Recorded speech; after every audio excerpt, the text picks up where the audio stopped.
Alors, est-ce que je peux me permettre une petite, puisqu'on parlait de bateaux et d'exploration et de tragédies maritimes et de BD, est-ce que Non, je peux en attends. conseiller une? Est-ce que tu vas faire une non, attends. Est-ce que c'est une transition là que j'entends? Ce sera Waouh. pas une chronique. Ah, Mais c'est une j'ai transition vers un autre putain, conseil littéraire. Non, putain, voilà, c'est incroyable. juste un petit conseil littéraire que tu connais peut-être sans doute, Mika, vu que tu es du métier. C'est Franchement, une BD que j'ai commencé à lire, que j'ai pas fini parce que j'ai pas eu le temps et que je suis un connard et que je commence 25 trucs en même temps. C'est attends, faut que je la retrouve. Ah là, c'est la bande dessinée Les Naufragés de la Méduse, qui est sortie en 2020 de Jean-Sébastien Bordas et de Jean-Christophe Devenet.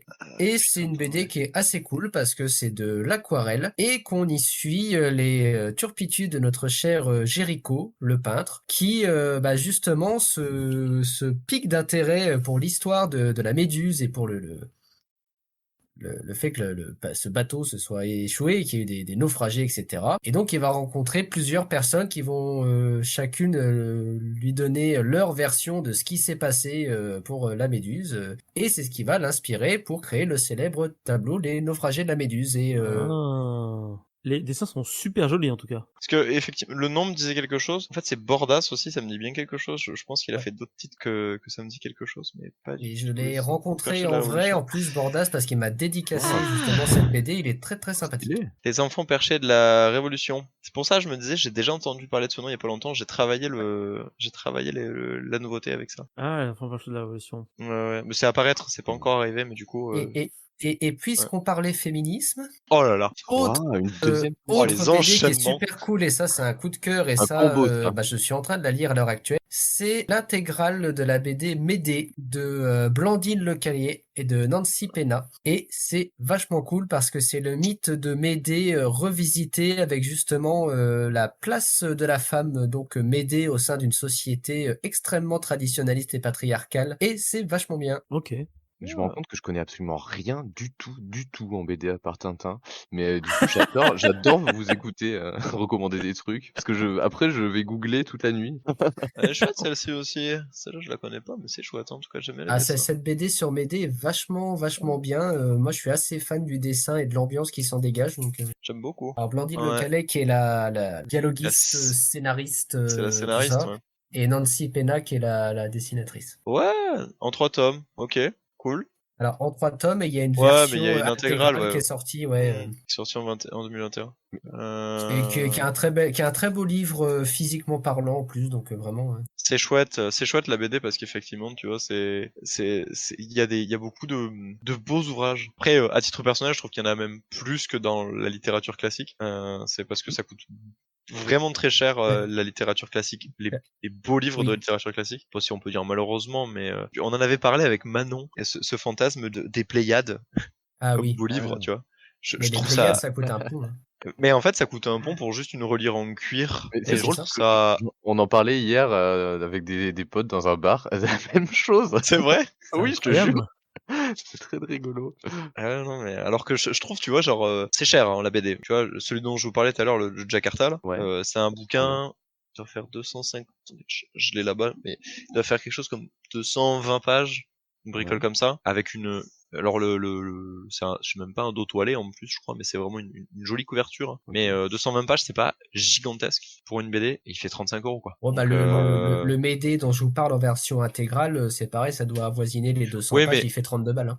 Ok, ouais. mais t'as 32 balles, mais t'as 3 tomes dedans. Oui, voilà. Et c'est une intégrale. Alors que là, celui dont je te parle, c'est un tome 1. Donc ça veut Ouais. dire que, alors ce sera une histoire complète normalement de volume, mais 2 fois 35, ça fait quand même un bouquin à 70 boules quoi. Donc Ouais, non, mais c'est ça. voilà, une histoire pour 70 boules. Alors, Donc, Tu ceci payes pour dit, l'objet aussi. alors, je ne doute pas de la qualité du truc, mais j'ai vu le Bibliomule, la qui est un Bibliomule, très ouais. beau livre, hein, qui est un Qui est à, magnifique livre, hein, qui est à 35 €. qui est à 35 € aussi. Tout à fait. Tout à fait. Et mais c'est effectivement un très bel objet. Mais et c'est pour ça, tu vois, genre, il y a des gens qui restent sur la BD pour l'objet. Des lecteurs qui collectionnent plus des BD que de la littérature classique pour l'objet, parce que c'est joli dans une bibliothèque de la BD. Oui, bah oui, je vois. Mais Ouais, et souvent les gens qui c'est font cher. ça, ils ont énormément de trucs. Genre, je connais pas des gens qui ont très peu de BD. Enfin, genre, ils ont souvent des murs de BD, par exemple, ou des Ouais. étagères entières de BD. C'est pas complètement faux parce que effectivement moi, les gens qui viennent justement pour nous parler de leur collection, c'est des mecs qui viennent et qui lâchent des sacrées sommes presque C'est une toutes les passion. semaines en fait. Et tu te J'étais dis sur le. il est stock où tout ça? Non mais alors, histoire vraie, parce que j'ai vu les photos. J'étais sur un salon de la BD. Alors moi, j'étais pas du tout pour la BD, hein, c'était pour le musée du coin, mais bon, comme on était partenaire du salon, du coup j'étais. Ouais. Donc salon BD jeunesse à Dijon avec l'association La Bande ad hoc, qui sont très sympathiques d'ailleurs. Je suis pas sûr qu'ils écoutent un jour le podcast, mais si un jour ça arrive, je leur fais un petit coucou. Et donc parmi eux, il y avait un mec qui se vantait d'avoir plus de 10 000 BD. Et je dis non mais attends, plus de 10 000 BD, qu'est-ce que tu me... Alors je pense qu'il exagérait quand même, mais au moins plusieurs milliers parce qu'il m'a montré des photos de sa résidence secondaire. Ah oui. Toutes les pièces sont remplies ras la gueule de BD. Ouais, Ah c'est ouais. ça hein. Toutes. Ouais, mais ouais. C'est quelqu'un qui a une maison secondaire, donc Oui, j'imagine c'est ça, qu'il a les déjà, il moyens de touche. s'acheter beaucoup de BD. Oui, non, mais c'est ça. Non, mais on parle de quelqu'un qui a un niveau de vie très Ouais. aisé et voilà, qui est un collectionneur compulsif de BD. Mais vraiment, et je lui ai dit, tu les as tous lus? Il m'a dit que oui, mais moi, je suis pas persuadé, tu vois. Au moins, il les a tous eu au moins une fois, je pense, quand il les achète, mais tu les Ah, pas Ouais, regardes. voilà, forcément. mais Honnêtement, t'écoutes pas mal de mes clients aujourd'hui Ouais. et certains qui achètent vraiment, qui viennent toutes les semaines. On a le monsieur du jeudi. Je vais pas donner son nom, mais si jamais un jour il écoute, il se reconnaîtra. Le monsieur du jeudi. Génial. On fait la bise Dites-nous au si vous vous jeudi. connaissez. Et voilà, et ben ça fait 10 ans qu'il vient tous les jeudis. Et tous les jeudis, il dépasse, il dépense environ 3 chiffres. Et 3 chiffres. toutes les semaines. Tous les jeudis. Et donc, Ok. et en fait, ce qui est fou, c'est que des fois, quand tu lui demandes, tu dis, mais du coup, t'as lu ça? Il fait, ah, ben, il est sur ma pile à lire, tu vois. Mais la pile à lire, tu vois, je pense que chez certaines personnes, c'est plus une pile, ça doit être une pièce. Ouais, non, mais c'est ça, parce que tu sais, moi, ma pile à lire, c'est genre 3-4 bouquins max. Mais ouais, non, faut être hyper fortuné pour pouvoir dépenser Ouais. des centaines d'euros par mois de Eh en bande ben, dessinée. eh ben, Il faut tu manger sais, aussi, tu vois. Enfin, ouais, alors je pense que c'est très vrai ce que tu dis, c'est qu'effectivement la BD et à plus forte raison même, je pense le livre, faut pas oublier que avant d'être un art, c'est aussi un loisir. En fait, un loisir, c'est normalement ce que tu fais après tout le reste. Donc Après les ceux qui ont les devoirs. moyens effectivement de se payer de ça, c'est des gens qui sont déjà plus en état de se questionner s'ils vont manger ce soir, tu vois. ouais, bien sûr. Oui. Et, Plus en mode et, survie. Hein. voilà, ils Ouais, sont c'est plus en vrai. mode survie. Et j'ai un contre-exemple, tu vois, mais c'est pareil. C'est un contre-exemple. C'est que j'ai un mec qui est SDF, qui vient toutes les semaines à la librairie pour m'acheter des mangas. En fait, Ah ouais ouais, tout à fait. Il fait la manche et une partie de ses recettes, pas comment on appelle ça, mais des trucs qu'il a mendiés. Et, bah, il vient me les. Alors, je crois qu'il a une petite cotisation RSA aussi. S'il doit être inscrit sur les registres, et en fait une partie de ça part dans les bouquins. Il pourra jamais avoir des milliards. Voilà, il a un tout petit logement qui lui est attribué, qu'il a été en grande partie SDF et il a un petit logement. Et en fait, je sais pas où est-ce qu'il est fou. Je sais pas où est-ce qu'il est fou, mais il lit toujours. Effectivement, bah quand tu compares quelqu'un qui vient de claquer 7-8 euros par semaine à un autre qui toutes les semaines vient de taper des gros 3 chiffres, tu sens que ils ont deux modes de vie différents, deux mieux, mais les deux viennent pour la même chose. Ils sont venus par la même passion, quoi. En fait. Ils sont venus par la même passion et ils viennent t'acheter du loisir en fait. Ils viennent t'acheter un petit brin d'évasion, tu vois. Parce que finalement tout le monde en a besoin. Et ça je trouve ça vachement cool dans mon métier. C'est un des trucs qui me fait le plus kiffer. Tu vois brasser des tas de gens différents, mais qui viennent par la même raison, quoi. C'est ça qui est dingue. C'est ça quoi. Je vous interromps juste pour Ouais. faire un au revoir que Marc mettra à la fin de l'épisode. Je sais pas. On verra ce que fait mon moi du futur dans 3 mois. C'est clair. Du coup, ouais, je vais vous laisser. Bisous, Nico. J'écouterai la suite et en tout cas, c'était vraiment cool de passer vous Ouais, voir. c'était Enfin, chouette. Ouais, c'était Cool, chouette. merci. Ouais. Et C'était merci, grave cool. merci à toi, Nico, parce que même en venant les mains dans les poches, tu nous as quand même tenu en haleine un bon 10 minutes. Et C'était il a chouette. lancé un sujet de conversation qu'on continue toujours à avoir au mais final. merci C'est à vous. vrai. Je connais rien en BD, j'apprends plein de choses grâce à vous. J'adore. Je vous aime. Allez, bisous. Allez, bisous Nico. Oui, salut. À plus Bisous, tard. bisous. Bisous. Le loisir, ça fait quand même partie intégrante de nos vies, quoi. C'est bon pour notre équilibre psychique. Donc, tu vois, moi, ça me choque pas comme tu me dis que le Non, mec, bien il vient acheter ses petits mangas toutes les semaines. Ouais, non, mais complètement, tu vois. Mais du coup, c'est pour ça que ça me, comme dit du coup le gars que t'as vu à ton salon, à 10 000 bouquins, c'est pas si choquant si t'as commencé à 10 ans et qu'il en avait 50 Je et pense, que ouais. effectivement il a jamais manqué d'argent ou quoi. Sur une vie, quoi, C'est en une fait. passion qui dévore et voilà, tu vois. Moi, effectivement, Après, tu vois, je pense que c'est le mec, vu comment ils étaient au salon, enfin, surtout ce mec-là, je pense que c'est vraiment son truc. Ah ouais. Ah C'est-à-dire non, mais bien sûr. au-delà de sa vie familiale, professionnelle, ce que tu veux, je pense qu'il a un truc qui le mène dans la vie en termes de passion, c'est ça. Et Ah du ouais, coup, non, tu mais comprends que c'est le mec, certain. bah, si ça fait 30 ans et qu'il achète des BD, bah ouais, il peut en avoir 10 000 chez lui, quoi, ouais. Tu vois, c'est possible, tu vois. Regarde Nico, bah c'est les chroniques, c'est passion, tu vois. Et, par Et du exemple. coup, il a 10 000 chroniques chez lui. Du coup, il a 10 000 chroniques chez lui. Il peut pas venir, tu vois, sans avoir préparé une chronique, sinon il se sent mal, quoi. Non, mais alors, ouais, alors ça me fascine. Un tel niveau Professionnalisme. de professionnalisme et Ah ouais. d'exigence, alors que moi, j'arrive 9 fois sur 10 où je Oh, balance un j'ai tous truc à les la 3 les dernière mains vides. minute et où avec la magie du montage, Marc fait croire que j'ai tout calculé, tout bien réfléchi, alors que pas du tout. Pas du tout. Vous faites un boulot formidable, les gars, vous le savez.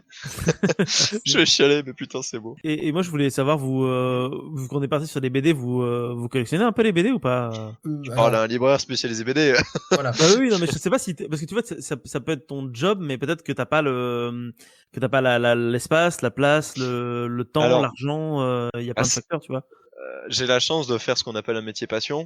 Vous savez, ces métiers où on considère que 1000 € finalement c'est bien parce que vous faites ce que vous aimez. Bah oui, oui, oui. Ouais, ok.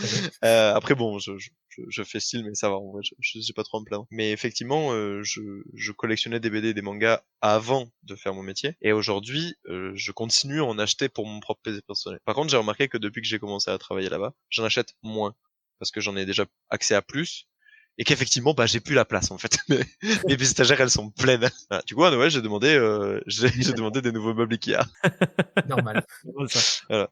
Et toi, C'est Seb? pas mal. Alors moi, je suis pas collectionneur au sens strict du terme. C'est-à-dire que je suis pas du genre à voilà collectionner, à connaître tel auteur, tel machin, tel truc. Par contre, je suis lecteur et donc alors j'ai pas beaucoup de BD, mais par contre des bouquins en général, ouais, ça commence un peu à s'en passer. Mais c'est plus pour le contenu du bouquin que pour dire je possède l'objet, tu vois. Ouais. Je suis typiquement le genre de mec où si un jour j'ai une liseuse, voilà, j'achète plus de bouquins parce que j'ai une liseuse, quoi. Ok.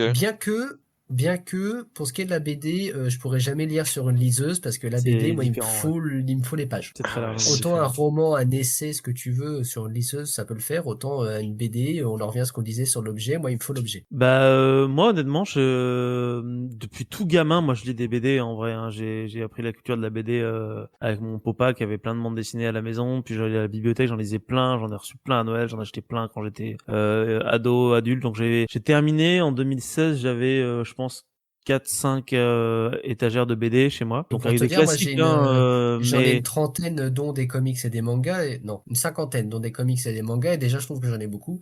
ouais, bah au bout d'un moment, tu sais plus trop où les ranger, hein. C'est pareil sur la Bah, fin, ça. c'était un peu compliqué parce que j'avais des comics aussi Star Wars, parce que j'aime beaucoup Star Wars. Et puis après, il s'est passé un truc dans ma vie qui était un peu particulier. Il a fallu que je travaille. Ouais. Et et de là, j'ai commencé à aller un peu partout en fait en France, parce que moi j'étais archéo à la base, donc du coup je vivais jamais au même endroit tout le temps. Et donc du coup j'ai fait un truc un peu triste, c'est que j'ai mis mes livres dans des cartons Et ils sont toujours. et ils sont toujours dans les cartons. Et maintenant j'ai plus de livres chez moi. Enfin très très peu. J'ai une vieille étagère avec des livres que j'aime pas trop en vrai, parce que c'est pas des trucs que j'ai achetés, c'est des trucs qu'on m'a offert et qui sont sympas, mais c'est pas des trucs que j'aurais acheté moi spontanément. Et voilà. Et du coup malheureusement j'ai quitté j'ai l'impression d'avoir quitté le monde du livre, bien que pendant le confinement j'ai lu pas mal, notamment parce que j'avais plein de livres en retard et que j'avais quand on parlait de ça il y a pas longtemps, j'ai une liseuse, donc des fois je lis beaucoup dessus en numérique. Mais ouais, j'ai ma collection de BD toujours dans un garage. Elle existe, t'en as toujours, en Ouais, fait. c'est ça. Donc Mais il faut peut-être juste que voilà, peut-être un j'en jour. trouve un endroit où je Voilà, peux c'est ça. les mettre, quoi. Un jour où tu te sentiras chez toi et ben tu diras ok, ils auront leur place ici. C'est ça, tout à fait. Tu verras, c'est un kiff. Ah, en Bah, j'ai vrai, hâte parce alors que par contre, quand j'étais à Bordeaux, putain, enfin mes BD elles m'ont suivi, hein, franchement.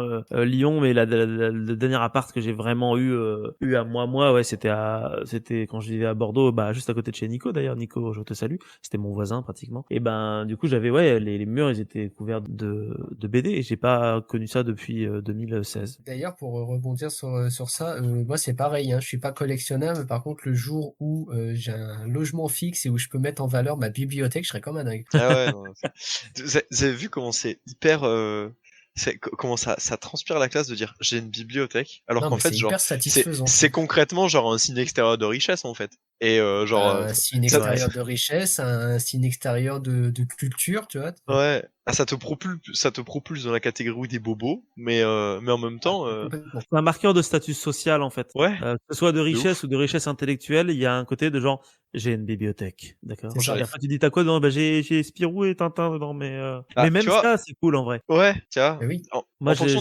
un jour je de m'achèterai chez les qui ça Tintins parce tombe. que c'est hyper stylé quoi comme BD. bah, c'est classe Tintin. Puis c'est C'est tellement trop bien, vintage et Tintin. tellement raciste pour les premiers que moi Si ça tu me veux, fait je peux te triper. mettre de côté les vieux, mais les vieilles éditions de Tintin au Congo et en Amérique. Voilà. Ils ont ressorti il y a pas longtemps le Tintin chez les Soviets. Ah oui, Tintin et Et les soviets. ben, Waouh. Tintin chez les Soviets, je peux te dire aussi que c'est quelque chose. Hein. Bah ouais, je l'ai lu, c'est Tintin, c'est le héros du capitalisme. Ah bah, bah, ouais, ouais. c'est ça quoi. Est-ce qu'ils vengent C'est le les roi à enfants, l'étoile, les quoi. soviets? Ah Ah oui, ouais, bah ouais. ils font plus que ça. Si vous souhaitez également participer à notre petite causerie, rien ne vous empêche de le faire dans les commentaires de cette vidéo, tout en restant bien évidemment courtois les uns avec les autres. Et si vous souhaitez découvrir d'autres sujets, il ne vous reste plus qu'à vagabonder un petit peu partout sur cette chaîne, parce qu'on y parle un petit peu de tout et surtout un petit peu de rien. N'hésitez pas non plus à vous abonner à la chaîne, à mettre un petit pouce bleu et à nous suivre sur les différents réseaux sociaux. Merci à vous et à très bientôt.